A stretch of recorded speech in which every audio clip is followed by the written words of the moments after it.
Selamat siang para netizen dimanapun kita berada, salam inspirasi bagi kita semua.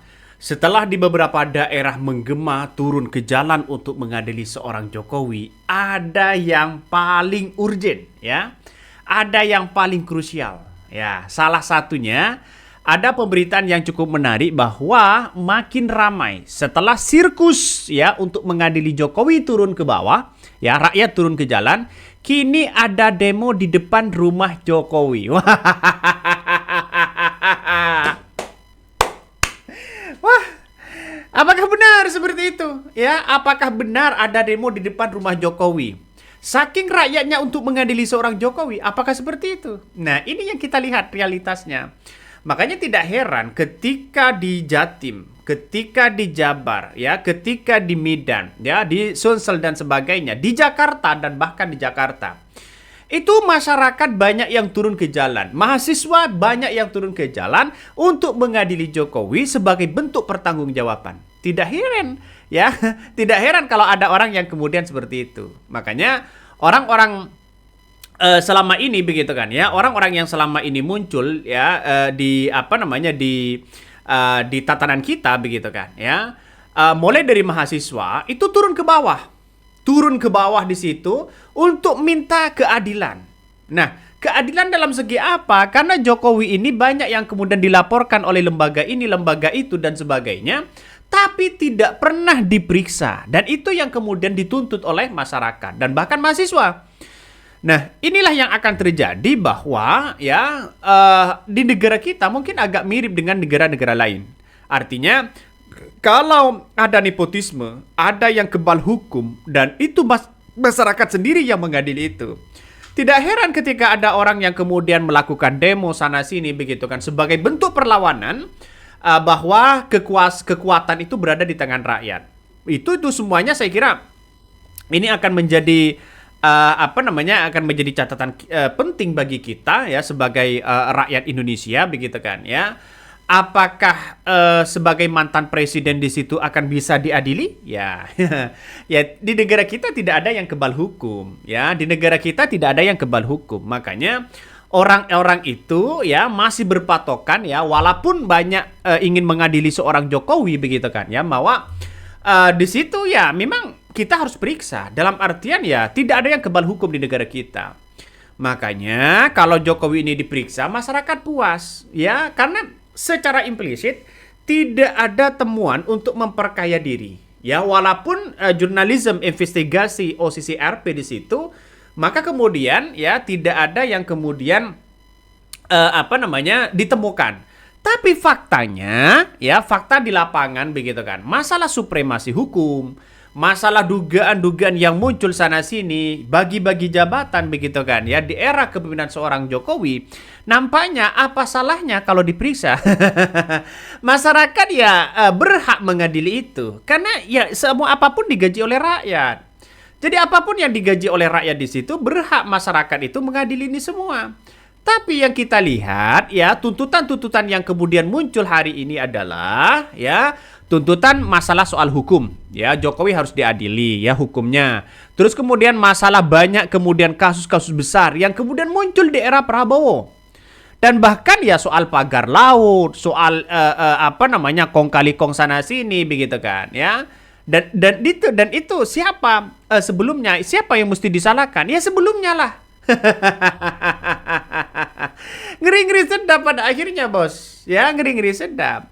Makanya tidak heran ketika ada yang mengatakan ada demo di depan rumah Jokowi. Wah, ngeri pada akhirnya ya. Ada akhirnya ngeri di situ.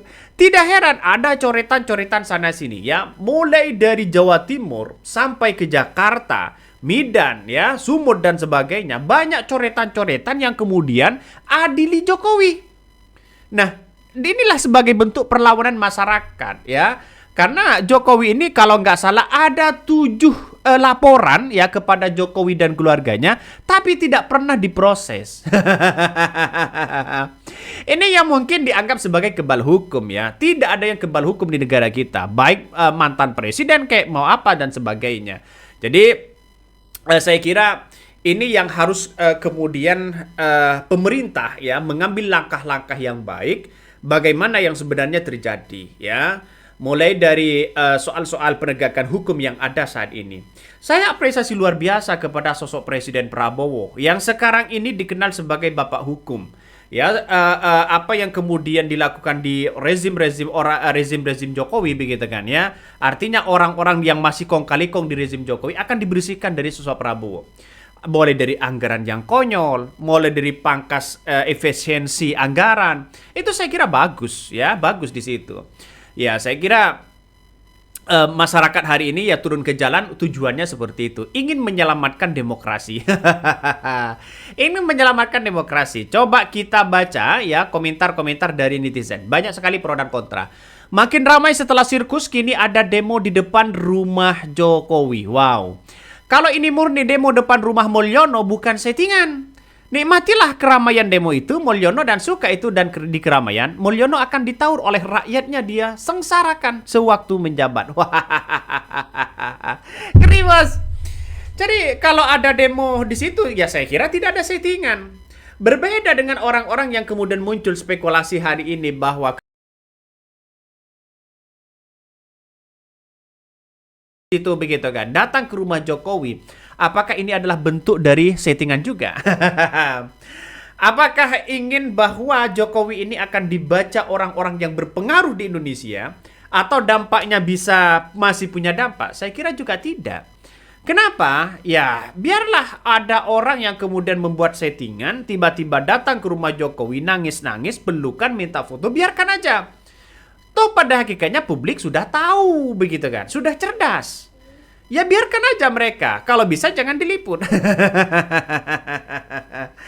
Jadi saya kira masyarakat hari ini ya sudah cerdas. Ya walaupun banyak yang datang ke rumah Jokowi tidak punya dampak apa-apa kepada kekuasaan dari apa yang kemudian dilakukan Prabowo. Prabowo itu ya sekarang ini kalau kita berbicara masalah soal intervensi sana, soal IKN. IKN ini sudah diblokir anggarannya, ya.